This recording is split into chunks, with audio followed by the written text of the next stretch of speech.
Boa tarde a todos e a todas que estão nos acompanhando em mais um episódio do Pós-Convida, essa iniciativa da pós-graduação da Faculdade de Direito de São Bernardo do Campo. Essa iniciativa teve início durante os anos de pandemia, como uma forma de aproximar os professores, os alunos da pós-graduação, também os alunos da graduação, e poder, de certa forma, trazer personagens importantes do direito de todo o Brasil, porque a forma online, a forma virtual é uma forma da gente realmente se conectar e poder estar próximo de pessoas que estão em outros estados, em outras localidades, e, enfim, conversar sobre assuntos jurídicos bastante relevantes.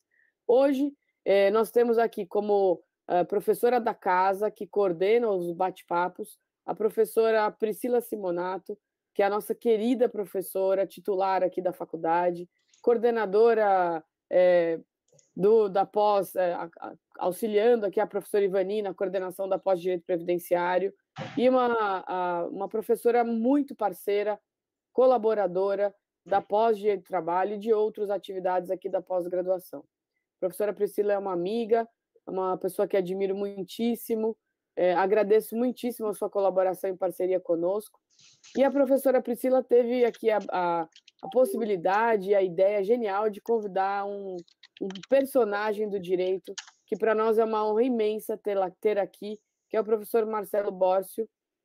A professora Priscila vai apresentá-lo devidamente, digamos assim, né? Mas para nós, professor Marcelo, é um prazer imenso tê-lo aqui, é uma honra imensa para a pós-graduação, para a Faculdade de Direito de São Bernardo. Eu queria também agradecer, em nome do professor Rodrigo Gago Barbosa, Freitas Barbosa, que é o diretor aqui da faculdade, e que, de uma certa forma, também agradece a sua colaboração e a sua participação. Hoje é o último encontro do semestre, agradeço a todos que vêm nos acompanhando e seguindo nossos encontros, e retomaremos no dia 2 de agosto, a primeira terça-feira de agosto, com ainda a terceira temporada do Pós-Convida. Então, eu passo a palavra à professora Priscila, agradecendo mais uma vez a sua colaboração, parceria e pelo nosso encontro de hoje aqui.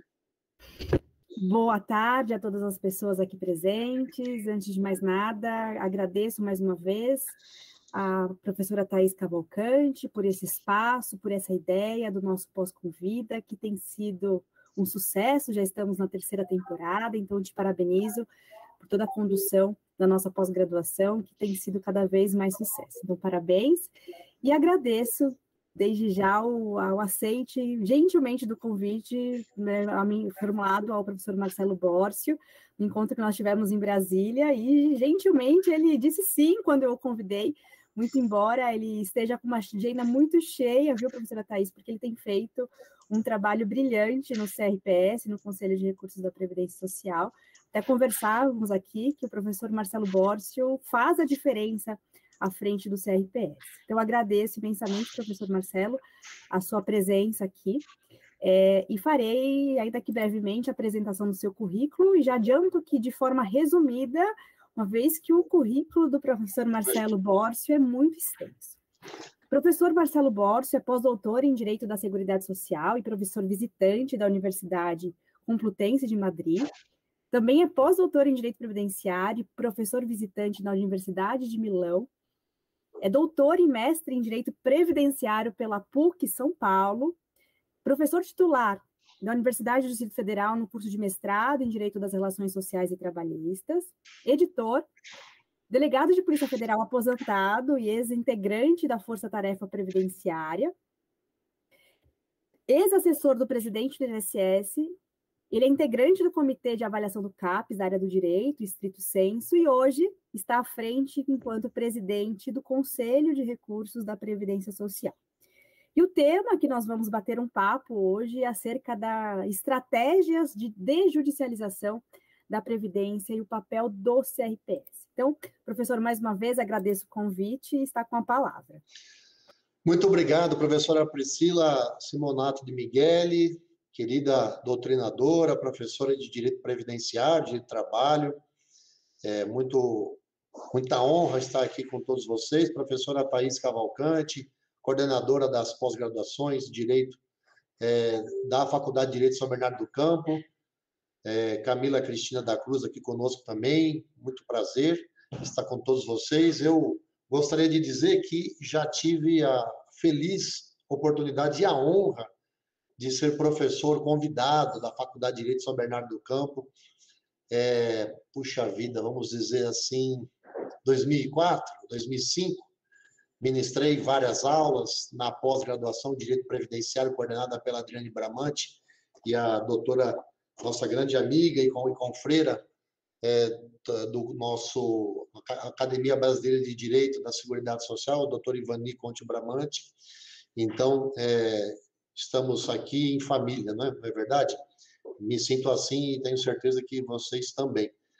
O que eu gostaria de fazer nesse instante, para esses alunos que estão encerrando esse semestre, a pós-graduação em Direito do Trabalho, e terão ali alguns encontros em Direito Previdenciário, sabedores de que verão, acho que o regime geral no benefício e custeio, ou só benefícios, professora Priscila? Terão um pouquinho de custeio e também do regime geral. Então, do regime geral. O foco é regime geral de previdência social, exatamente isso. Vocês, então, alunos da graduação e da pós-graduação, saibam que, então, no Brasil, nós temos 3 regimes previdenciários. O regime geral de previdência social, cuja arrecadação é realizada pela Receita Federal do Brasil, a fiscalização das contribuições previdenciárias sobre a folha de salários e demais remunerações, e o INSS paga os benefícios. E também presta os serviços de natureza previdenciária. Temos um outro regime, que são os regimes próprios de previdência social, servidores públicos da União, Estados, DF e municípios, são regimes de servidores públicos. Cada ente possui a organização do seu regime próprio. E temos o regime de previdência complementar. E todos esses regimes estão previstos na Constituição Federal. O regime geral, no artigo 201 da Constituição Federal, o regime próprio no artigo 40 da Constituição Federal e o regime de previdência complementar no artigo 202 da Constituição Federal. E falando em previdência como um dos subsistemas daquele sistema de seguridade social criado pelo economistas, entre aspas, né? Ele era um contador, filósofo, William Henry Beveridge, que na Segunda Guerra Mundial escreveu o relatório Beveridge a convite dos presidentes na época, né? Presidente Franklin Delano Roosevelt e, na realidade, o seu primeiro-ministro da Inglaterra, Winston Churchill, dizendo que após esse conflito beligerante complexo, que foi a Segunda Guerra Mundial, o mundo ia ter diversos sem nada, sem teto, sem comida, sem emprego, e a humanidade precisava ser tratada nesse reflexo, nessa consequência da Segunda Guerra Mundial. E em 1942, o William Beveridge criou um sistema de seguridade social com previdência como subsistema contributiva para aqueles, então, que têm uma contributividade, a assistência não contributiva e a saúde, com direito a todos, uma saúde pública. E dentro desse contexto previdenciário, o Brasil tem os seus 3 regimes. Há países que têm mais regimes, menos regimes. Estados Unidos, por exemplo, tem o Social Security, que é o regime público, e também tem o Plano 401k, que é a previdência privada. Aqui no Brasil, nós temos a previdência privada para todos, aberta nos bancos e fechada nas instituições, nas empresas, e também tem a do FUNPRESP, e também para servidores públicos estaduais, municipais, a obrigatoriedade de pagar benefícios a partir de tal data, dependendo da norma, até o teto do regime geral do INSS, que hoje está em 7.087,22, e depois capitalizar essa previdência. E dentro do contexto do regime geral, no INSS, nós temos esta autarquia federal da administração pública indireta concedendo benefícios e serviços, e a Receita Federal, como eu disse, arrecadando contribuições para fazer frente a esse pagamento de benefícios. Dentro da arrecadação, temos a Receita Federal e um tribunal administrativo acima da Receita Federal chamado CARF, Conselho Administrativo de Recursos Fiscais, que ele promove o julgamento de recursos contra as decisões da Receita Federal. Então, as empresas promovem recursos voluntários especiais, diversas outras formas, embargos, etc. Então, você tem todo um processo administrativo fiscal perante os julgamentos, após o julgamento da Receita, abre-se um mundo de processo administrativo fiscal perante a análise se a contribuição é devida ou não é, se o fato gerador foi praticado ou não foi, etc. Mas o que me leva a falar com vocês aqui é o processo administrativo previdenciário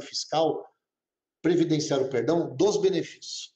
E esse processo administrativo, ele se inicia na forma de procedimento junto ao INSS, onde você tem duas partes litigando entre elas, e por isso, por lição de Carnelucci, processual civilista italiano, você tem ali duas partes litigando, você não tem processo, tem procedimento. Quando um terceiro é chamado a lide, você tem, então, a figura do CRPS como um tribunal administrativo acima do INSS, julgando esse recurso. Então, aí, a partir desse momento, você tem o triângulo completo, um terceiro decidindo entre as partes, INSS e beneficiários, segurados e pensionistas. Então, você passa a ter ali o processo administrativo de benefícios da Previdência Social do regime geral. Então, nós temos essa figura do conselho, e eu, de plano, eu já passo aqui a compartilhar a tela. E pergunto se estão enxergando a tela, professora. Sim, estamos enxergando, sim. Ótimo. Só não está no formato de apresentação, mas agora sim, agora estamos vendo. Aí agora tem a tela para vocês. Aí está o Conselho de Recursos da Previdência Social, que é o tribunal administrativo acima, processualmente acima do INSS, para julgar os recursos. Eu vou mostrar para vocês como ele se compõe e o que ele é importante para desjudicializar a Previdência. Vocês não sabem e vão saber agora, o INSS sofre hoje 8.000 processos por dia. A data está um pouco desatualizada, eu vou atualizando a planilha, foi que eu consegui pegar agora aqui, mas 99% do PowerPoint está bem atualizado, acabei de atualizar os últimos dados, só esqueci de atualizar a data. E não é Ministério da Economia, nós pertencemos ao Ministério do Trabalho e Previdência. Antes da recriação do Ministério do Trabalho e Previdência, efetivamente, o Conselho pertencia ao Ministério da Economia. Mas nós temos aqui o Conselho de Recursos da Previdência Social, e aqui está a origem dele. Em 1939, lembram do Conselho Nacional do Trabalho? Vocês fizeram a pós de trabalho. Quando a Justiça do Trabalho foi criada, ela foi criada de forma administrativa, com juntas de conciliação. E essas juntas de conciliação faziam um trabalho de conciliação administrativo perante o Ministério do Trabalho. E a partir desse contexto, de 1923, tem ali o surgimento do Conselho Nacional do Trabalho, e somente em 1939, com esse decreto-lei 1237, 2 de maio, nós passamos a ter início à Justiça do Trabalho. E dentro do CNT, do Conselho Nacional do Trabalho Administrativo, dispunha-se apenas um departamento de previdência, dentro do Conselho Nacional do Trabalho, que era como se fosse hoje o INSS. Mas era um departamento de previdência, vocês vão ver na história da previdência, ele fazia uma organização das caixas de aposentadoria e pensão, e depois dos institutos de aposentadoria e pensão, por categoria profissional. A união desses institutos fez surgir o INPS, Instituto Nacional de Previdência Social, aquele INPS da vovó, né? Que até hoje a sua vovó fala, eu vou receber meu INPS, mas o INPS não existe mais. Em 1990, ele mudou de nome para INSS. O que eu tenho para dizer para vocês? Que esse órgão colegiado, que surgiu lá em 1939, na segunda vice-presidência do Conselho Nacional do Trabalho, tendo lá como seu primeiro presidente o senador Luiz Mendes Ribeiro Gonçalves, e ele passou a presidir a segunda vice-presidência do Conselho Nacional do Trabalho, e essa segunda vice-presidência, ali tinha a Câmara de Previdência que julgava os recursos contra decisões das caixas de aposentadoria e pensão e depois os institutos de aposentadoria e pensão. O CRPS, no formato que tem desde 1977 para cá, é um órgão do Ministério do Trabalho e Previdência, não é mais o Ministério da Economia, cuja secretaria é a Secretaria de Previdência, e ele julga benefícios do regime geral dessas decisões do INSS e também o BPC-LOAS, aquele benefício assistencial para quem não teve condições de preencher os critérios de aposentadoria regular, então não contribuiu de uma forma completa, e tendo prova de miserabilidade, tendo prova de insuficiência financeira, com 65 anos, homem ou mulher que incapacite para o trabalho, ele pode, então, receber um benefício assistencial. E o recurso dessa decisão do INSS quanto ao BPC da lei orgânica, essa de 93, que vocês veem na tela, o recurso também é para o CRPS. Então, o CRPS desempenha uma função essencial para a sociedade, defesa do interesse público, visando essa concessão de benefícios. A nossa decisão, então, o INSS, depois de contrapor em alguns momentos aqui, quando ela passa na coisa julgada administrativa aqui no CRPS, vai precisar cumprir. O INSS é obrigado a cumprir após a nossa decisão passada em julgado administrativamente. A sua função, então, é exercer um controle jurisdicional do INSS, onde está a solucionar esse conflito jurídico-administrativo entre o segurado, né, ou o pensionista, chamado beneficiário, interessado, ou a empresa. Por que empresa? Porque nós também julgamos aqui, o que vocês vão aprender nas aulas de previdenciário, os nexos. Por exemplo, o nexo técnico epidemiológico, que é a norma que coloca lá, que se tem uma incapacidade, uma doença que gera uma incapacidade de um trabalho, por exemplo, a LER do bancário, tem uma conexão entre os dois, tem nexo. Então, portanto, tem uma lista de nexos de atividades e de doenças com incapacidade, e que a norma traz isso. Se trabalhou nessa área, está apresentando o LER-DORT, muito provavelmente é nexo dessa atividade bancária, né, que por muito tempo digita, e etc, etc. Então, o CRPS julga os nexos que são promovidos pela norma, e a empresa vem querendo desqualificar isso, etc., para poder dizer que não é um acidente do trabalho, etc., de algum modo, e isso tem impacto numa outra matéria do CRPS, que é o fator acidentário de prevenção, que é um multiplicador de uma contribuição previdenciária que incide sobre a folha de salário, chamado SAT, Seguro de Acidente de Trabalho. Esse fator acidentário de prevenção foi criado lá nos idos de 2007, 2008, 2009, e passou a ter vigência de um tempo para cá. Esse multiplicador ele pode melhorar para a empresa, diminuindo em até metade o seguro de acidente de trabalho, ou piorar, se tiver muito acidente de trabalho, pode ficar até o dobro. Então, nós julgamos essa fixação anual do FAP aqui no Conselho de Recursos da Previdência Social. E mais uma matéria que nós estamos implantando agora, todos os municípios, quer dizer, muitos municípios no Brasil, e todos os estados e a União, eles têm regimes próprios de previdência. 2.300 municípios têm regimes próprios. Eles sofrem fiscalizações da Secretaria de Previdência Social quanto à questão da sua regularidade, dessa previdência pública dos servidores municipais ou dos estados, etc. E essa fiscalização gera autos de infração, e o recurso desses autos de infração estão passando a vir agora para o CRPS também. Então, o CRPS virou um grande, já é antigo desde 39, mas um grande conselho previdenciário, e está por importar mais para frente, talvez, acho que o ano que vem, até a Câmara de Previdência Complementar fechada, né? Que está lá na Secretaria de Previdência. Então, a ideia é que o Conselho seja um grande tribunal administrativo de todas as áreas da Previdência, quer do regime geral, já é, do regime próprio também já é, e da Previdência Complementar vai vir a ser. Então, a visão e a nossa ansiedade é que digamos assim, a nossa expectativa é que o CRPS seja um órgão julgador de excelência, respeitado pela qualidade e clareza de suas decisões, pela celeridade processual e pelo bom atendimento ao usuário. É bem claro que o CRPS está saindo uma dificuldade estrutural, e o ministro atual e a secretaria estão dando conta de nos ajudar nesse sentido, para melhorar a nossa estrutura em todos os aspectos, para o julgamento ser cada vez mais sério. Nós temos uma fila semelhante à que tem o INSS, mas nós estamos dando conta de diminuí-la dia após dia, dada a estrutura que nós estamos recebendo. Não precisa pagar nada para recorrer. Quando o INSS decide, tem muita gente que vai para a justiça direto.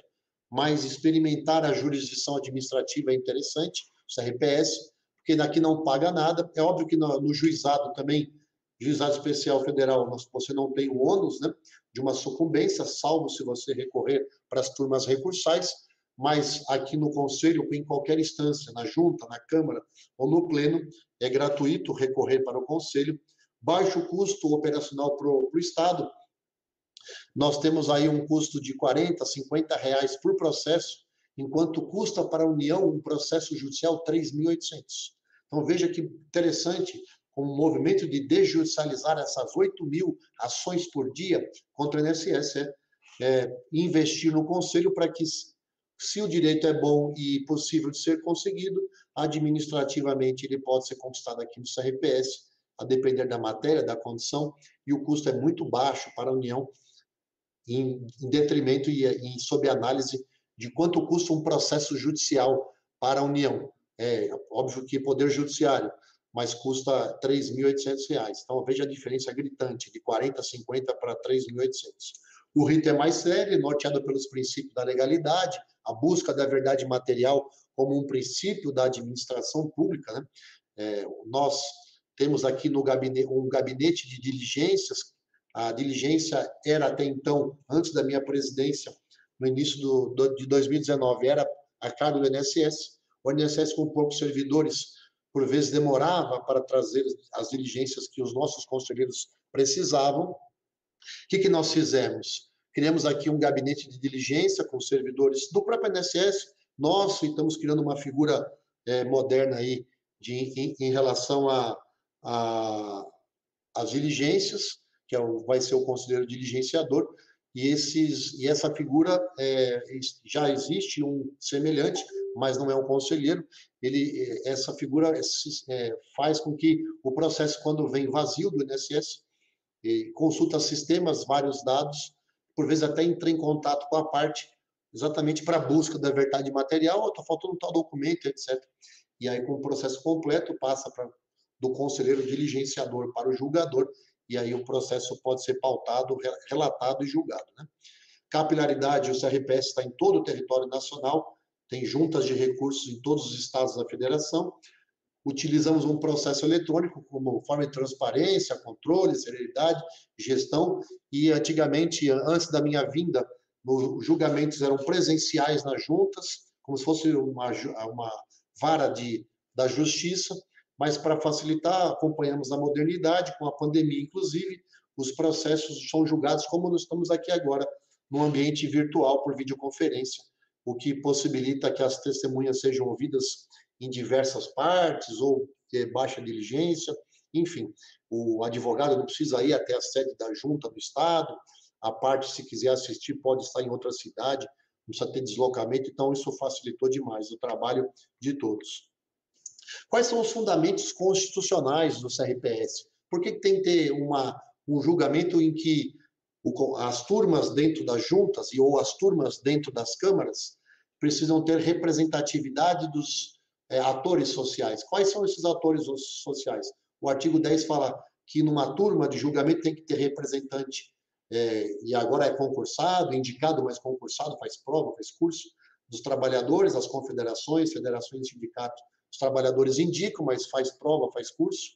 E também representante das empresas, empregadores, representante do governo também. Então, nós temos ali representatividade colegiada, e o artigo 10, ele representa que órgãos de colegiado para discutir matérias trabalhistas, como está aí, né, laborais e previdenciárias, precisamos, então, do interesse profissionais trabalhistas ou previdenciários, precisamos ter uma deliberação sempre conjunta.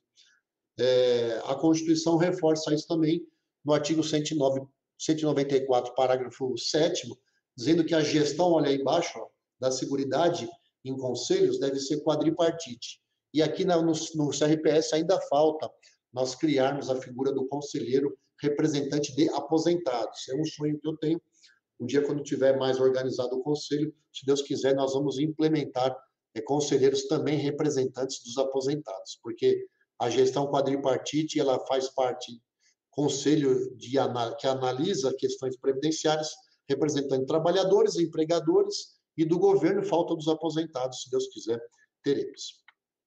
Bom, o artigo 126 da 8.213, a redação mais atual, alterada aí pela MP 1113 de 2022, que vai ser alterada, ele tem ali que o CRPS julga recursos contra o INSS, matérias previdenciárias do regime geral, em relação ao FAP, o fator acidentário de prevenção, e as matérias de regime próprio, ok? No futuro, quem sabe, a de previdência complementar fechada, e também talvez até trabalho, né? Porque já foi até objeto de a reunião, se os autos de infração que as empresas sofrem quanto à questão trabalhista, se o conselho poderia também ser trabalhista.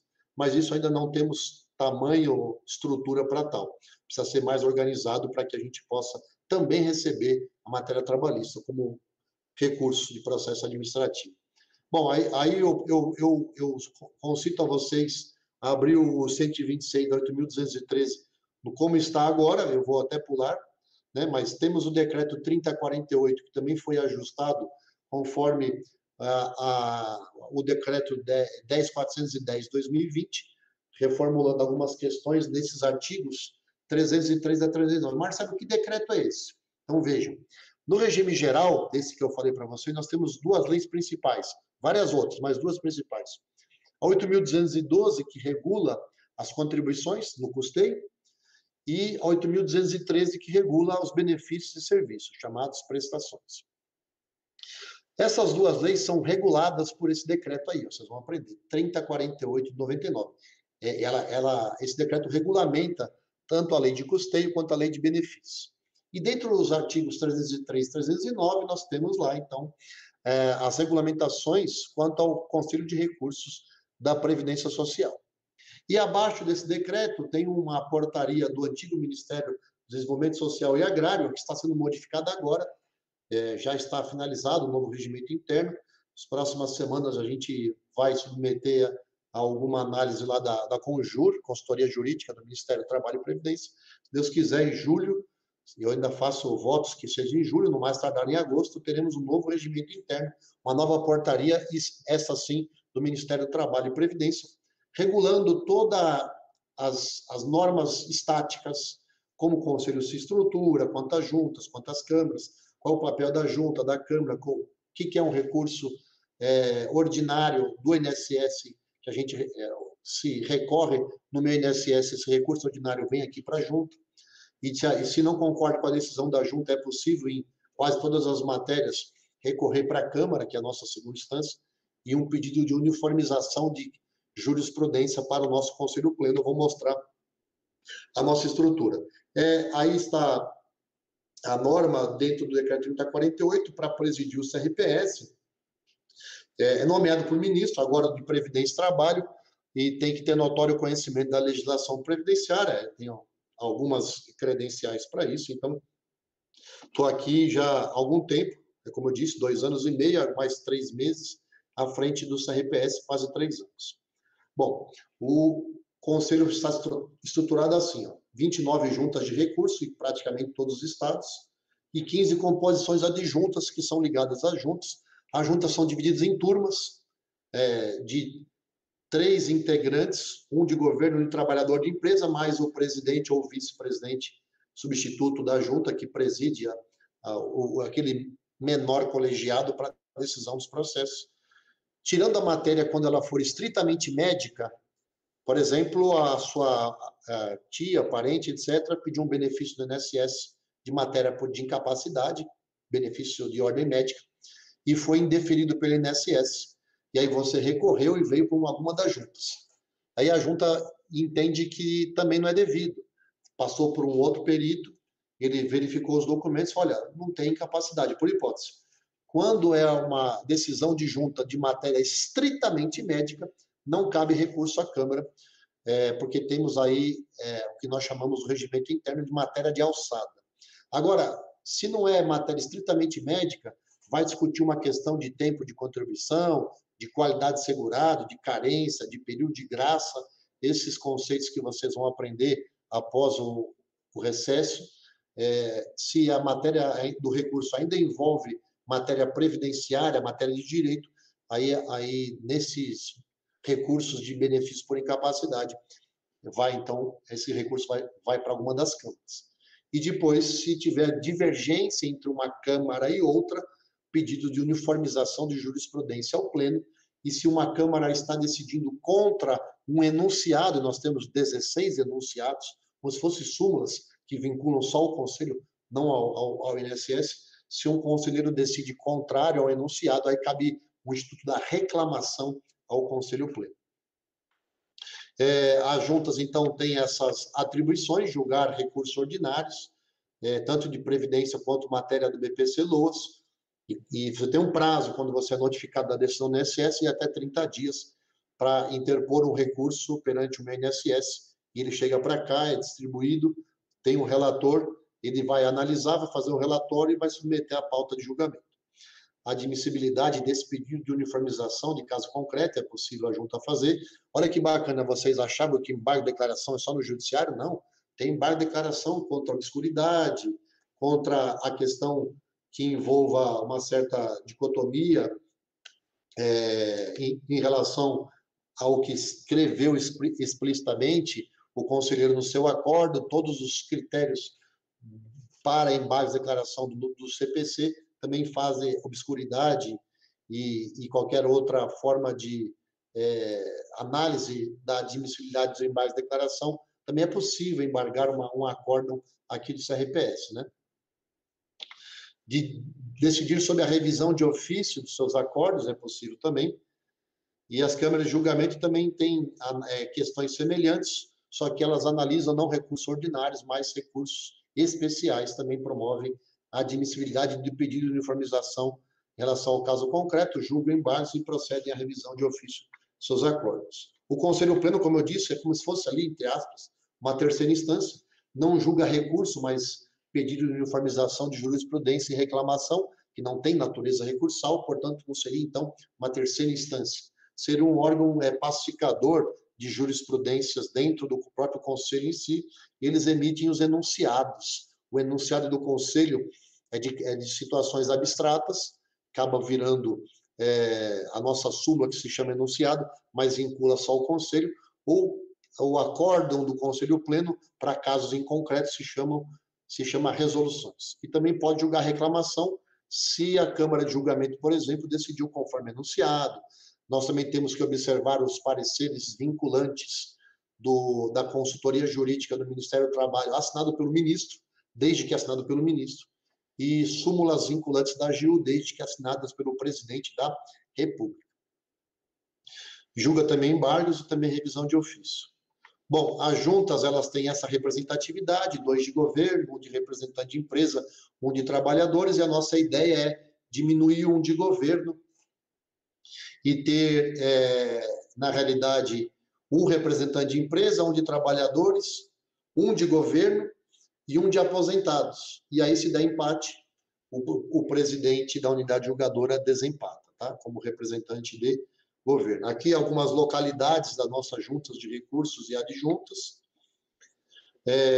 Essa composição de julgamento sempre está ali presente. As turmas, né, que são assim chamadas agora, pelo novo decreto de 2020, o 10.410. Turmas das juntas de recurso. Tem os tais 3 conselheiros e o presidente da unidade julgadora ou o seu substituto sempre desempatando. Nas juntas, a gente já tem quase 500 conselheiros, muito mais do que isso. Tivemos concursos consecutivos. Hoje nós temos uma escola digital do CRPS. Aliás, sigam no Instagram, Escola do CRPS, Facebook, no LinkedIn, Escola do CRPS, muitas notícias lá. E a escola tem promovido cursos, provas para ingresso como conselheiros, e precisa ser formado em Direito para ser conselheiro de governo, ou de trabalhadores ou de empresa, e os conselheiros de trabalhadores e de empresas, e os de governo aposentados, que já não tem mais o vínculo com a União, recebem jeton por processo julgado, tá bom? Aqui a sede das adjuntas, e aqui também a composição semelhante em relação às adjuntas. As câmaras também têm a mesma formatação, 1 de empresa, 1 de governo, 1 de trabalhador, e o presidente presidindo, ou o substituto presidindo as sessões, né? O Conselho Pleno é formado por 16 integrantes, e eu, como presidente, desempatando no voto de qualidade, são os presidentes de Câmara, seus substitutos e outros representantes titulares das representatividades, ao todo 16, e quando há um julgamento de um pedido de uniformização, de uma reclamação ou de uma formação de enunciado no Conselho Pleno, se empata 8-8, quem desempata é a figura do presidente. O mandato não é mais de 2 anos, peço perdão aqui, são 3 anos, não está atualizado. Eu vou fazer uma atualização para passar para a professora Priscila. Desde o decreto 10.410 de 2020, mudamos aí o mandato para 3 anos. Representantes do governo podem, então, ser servidores ativos ou inativos, Ministério do Trabalho e Previdência, do INSS ou até em outros órgãos públicos. Notório conhecimento da legislação previdenciária e curso superior em direito, conforme esse decreto aí 10.410 de 2020. Os classistas também em curso superior em direito e podem ser representantes classistas de diversas áreas, né? Tanto de trabalhadores quanto de empresas. O procedimento é assim: o sindicato indica uma lista tríplice, e aí esses indicados fazem um curso, fazem uma prova, os que são aprovados participam de uma banca oral e entrevista. Então, a gente seleciona sempre os melhores. A remuneração é com base no jeton, os presidentes, cada processo equivale a 1/50 do valor da gratificação que ganha o presidente da sua unidade julgadora. Se é presidente de Câmara, é o DS2, se é presidente de junta, é o DS1. A cada processo, 1/50 desse valor. Hoje, o conselheiro pode julgar até 200 processos. Se você conseguir julgar 200 processos, não é difícil, está em torno de R$10.000, bruto, né? A remuneração de um conselheiro de junta, um pouquinho mais do de Câmara, porque o valor do DS é maior. O CRPS conta com 300 e tantos servidores administrativos, mas nenhum é nosso concursado, é tudo cedido. Essa é a grande dificuldade do Conselho, tem que estar sempre pedindo servidores emprestados para outros órgãos, porque ainda não temos um quadro próprio. A Secretaria de Perícias, Subsecretaria de Perícias Médicas Federais, que pertence à Secretaria de Previdência dentro do Ministério do Trabalho, é a que faz, às vezes, das nossas perícias, pareceres técnicos médicos em sede de recursos que envolvam o benefício por incapacidade. O antigo auxílio-doença, aposentadoria por invalidez, o BPC para pessoas deficientes, etc. Tudo bem? E aqui está o número de recursos que temos atualmente, atualizei, 1.381 recursos, 1.386 recursos, analisados até junho, até maio, né? 466 mil já julgados. A gente pretende, no segundo semestre, já julgar quase tantos quanto no primeiro semestre, para a gente diminuir a fila, mas está sempre chegando. Tem mais 600 mil lá no INSS para vir para cá, então nunca para. Então, na junta, esse número, na Câmara, esse quantitativo menor, né? Um pouco menor, bem menor, digamos assim, mas tem muito lá, tem muito mais recursos especiais lá do INSS para subir. Então, esses são os nossos dados, nossos números. Essa é a nossa fila, por vezes até as partes impetram mandado de segurança, e o meu e-mail não é mais esse, marcelo.borcio@economia, ainda não trocaram para a Previdência de novo, está toda hora mudando de ministério, né? marcelo.borcio@economia.gov.br. Então, professora Priscila, o recado que eu gostaria de dar é o seguinte: se o governo está investindo na estrutura do Conselho, com todos esses números, esses dados, nós temos um poder enorme. É só fazer as contas, 8.000 processos por dia do INSS. Se pelo menos 4.000 deixarem de buscar o judiciário e passarem a tentar ter o seu direito por aqui, faça as contas, 4.000 por dia vezes R$3.800. Depois, por semana, por mês e por ano, quanto que a economia é bilionária, a economia para a União. Se o Conselho for usado satisfatoriamente, aí está o segredo da desjudicialização, tornar o CRPS, então, esse tribunal antigo, um senhorzinho, mas por vezes desconhecido da sociedade, torná-lo visível, torná-lo célere, a ponto de ele poder trazer a justiça social para as pessoas, e amparando, né, ajudando o Poder Judiciário a se desjudicializar. Olha só, 8.000 ações por dia. É muita coisa. Então, esse é o recado inicial. Vamos aqui bater um papo, etc., de uns 10 minutos, sei lá, 15, para a gente poder tirar as dúvidas. Fique à vontade de me perguntar. tem muita coisa acontecendo no Conselho, modernidade, reestruturação, e tudo acontecendo ao mesmo tempo. O regimento interno praticamente pronto, estamos agora discutindo o revogaço do CRPS, como fez o INSS, uma única instrução normativa que vai abarcar todas as normas dinâmicas. Se o regimento interno é estático, normas de como ele é, os fluxos e procedimentos virão nessa instrução normativa única, que a gente deve também publicar entre o mês que vem e agosto. Então, teremos 2 grandes normas novas, já vigentes em julho para agosto, que é o regimento interno, portaria do ministro, e a instrução normativa, que é uma portaria minha. Então, é isso, para que vocês conheçam, vocês fizeram área trabalhista, eu tentei fazer um resumo do resumo do resumo do que é importante para vocês. Obviamente que um curso de CRPS, de recurso ordinário, etc., tem muitos meandros, muitos detalhes, e a gente tem, por vezes, aqui no CRPS, cursos que abrimos para o público externo, e vamos ter agora no segundo semestre, um curso que também vamos permitir que a sociedade participe sobre o processo administrativo no CRPS, e passarei para todos vocês, né, para a professora Priscila, etc., o link para que assistam.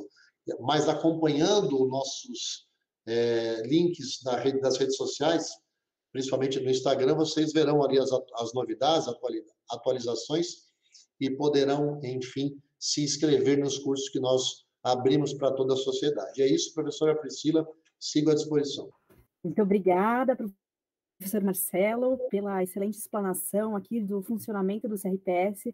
Acho muito importante trazermos o funcionamento do CRPS, porque vejo eu também, enquanto professora, que muitos advogados, aqui falando do pessoal que já está formado, não acredita nesses recursos administrativos, muitas vezes partem para a esfera judicial. E posso te dizer, professor, que hoje no meu escritório a maior demanda que nós temos é referente a processos administrativos previdenciários. Por que eu digo isso? Porque hoje os conselheiros do CRPS, eles têm a capacidade técnica, o conhecimento da matéria, muitas vezes que o juiz federal, de uma vara federal, que julga não só processo previdenciário, mas julga execução fiscal, julga processo criminal, então ele tem muito mais conhecimento técnico, né? Então, nós vemos as decisões muitas vezes mais positivas na esfera administrativa do que na própria esfera judicial. Então, acho importante trazermos o funcionamento do CRPS, mostrar que é muito mais célere.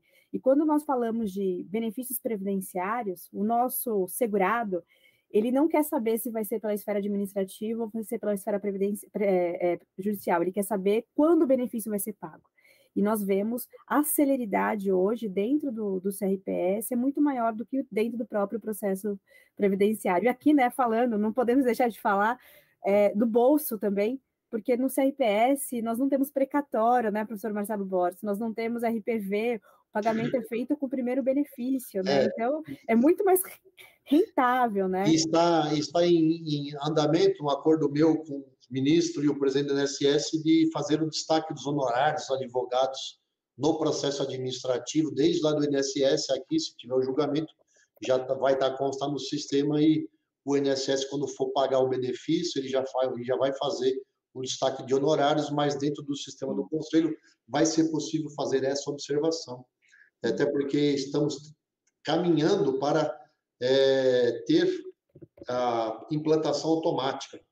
Quando da nossa decisão, nós teremos um barramento do acordo, em que o conselheiro coloca alguns dados, manda para o sistema de pagamento, e aí, sim, já é o cálculo e o pagamento após a nossa decisão terminativa. Então, essa vai ser uma evolução que a gente ainda vai conseguir implantar aqui dentro do CRPS. Sem dúvida alguma. Professor, nós teríamos muito assunto ainda para conversar, mas nosso pós-convida é justamente um bate-papo aqui de 45 minutos. Sei que teríamos muito do que absorver do seu conhecimento, principalmente aqui aliado à questão do CRPS. Queria mais uma vez te parabenizar em público. Já te disse pessoalmente com relação à sua gestão, não sou eu que digo isso, são todos aqueles que militam no direito previdenciário, quanto A sua gestão tem sido uma gestão de excelência, sempre à frente ao tempo, não é? Trazendo muita questão de tecnologia do CRPS. Como eu disse, hoje eu atuo muito mais no próprio processo administrativo do que no judicial, e isso é fruto da excelência. Eu acho que é esse caminho que nós temos que seguir aqui, porque para atingir o nosso objetivo. Então, eu te parabenizo mais uma vez por todo o seu trabalho frente ao CRPS, e já lhe faço convite aqui publicamente também de voltar mais vezes à nossa faculdade, porque tenho certeza que, né, que... Vai ser um prazer enorme poder fazer uma aula aí na Faculdade de Direito de São Bernardo, com alguns meandros e tecnicismos do processo administrativo, para certificá-los com algum curso de algumas horas sobre o processo administrativo no CRPS. Se quiserem contar comigo, eu estou à disposição. Perfeito. Então, vamos já alinhar isso, com certeza. Já falaria com a nossa coordenadora aqui para alinharmos. Curso excelente. Então, professor, muito obrigada pela sua participação, pela sua contribuição, né, de ceder um tempinho na sua agenda tão concorrida, né? Agradeço mais uma vez e foi um prazer tê-lo aqui conosco na nossa instituição, viu? Agradeço a todos que participaram. Se quiser dar a última palavrinha, fique à vontade. Tá, eu só tenho a agradecer. Obrigado pelo... Professora Thaís, professor Marcelo, ela está com Covid, ela não estava bem. Ela até entrou para fazer... e ela até pediu desculpas aqui, porque ela não está, ela está com febre, não está sentindo as melhoras dela, que ela se recupere muito bem, fique em casa, recupere bem. Ela está em casa, e ela veio realmente para te prestigiar, ela pediu até desculpas. Eu só tenho a agradecê-la, obrigado, vai ser um prazer enorme revê-la, viu, professora Priscila, quando estiver aí.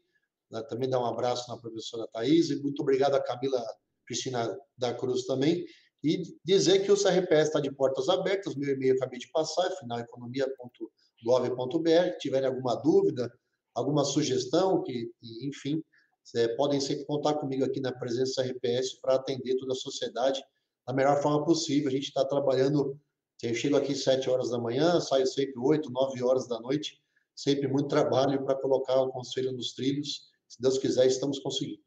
Com o apoio do ministro Oliveira, da secretária Marina Batilani e todos os integrantes aqui do Conselho, os presidentes.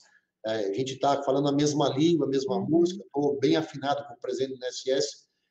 Está me concedendo aí quase uma centena de estagiários para todo o CRPS, pagos pelo INSS, para ajudar na administração dos presidentes de junta. Então, estamos conseguindo aí estagiários que vão ser contratados. Olha aí que bacana, de repente os de São Paulo podem ser contratados com algum currículo aí da Faculdade de Direito de São Bernardo do Campo, por que não? Né? Para ajudar na junta de recursos. Quando eu tiver o edital prontinho aí, eu passo o link para você, vai ter a inscrição para quem estiver interessado, estagiar dentro do CRPS, na junta de recursos São Paulo, né? Que é a 13ª, a 14ª e a 15ª. Tá bom? Excelente, ótima notícia. A 15ª está mudando de localidade. Ela era em Bauru, está passando para Santo André. Perfeito. Então, ótimo. Aqui do nosso lado, perfeito. Muito excelente informação. Por favor, nos envie o edital para divulgarmos aqui aos nossos alunos. Tenho certeza que eles... E nós temos uma adjunta da 13ª que fica em São Bernardo, que é do presidente Guilherme. Então, vai ter vaga também para ela. Excelente. Muito obrigada, professor, mais uma vez. Então, obrigada a todos que estão nos assistindo aqui pelo streaming, pelo YouTube, e até a próxima, pessoal. Até a próxima, se Deus quiser. Muito obrigado. Obrigada, até logo. Tchau, tchau.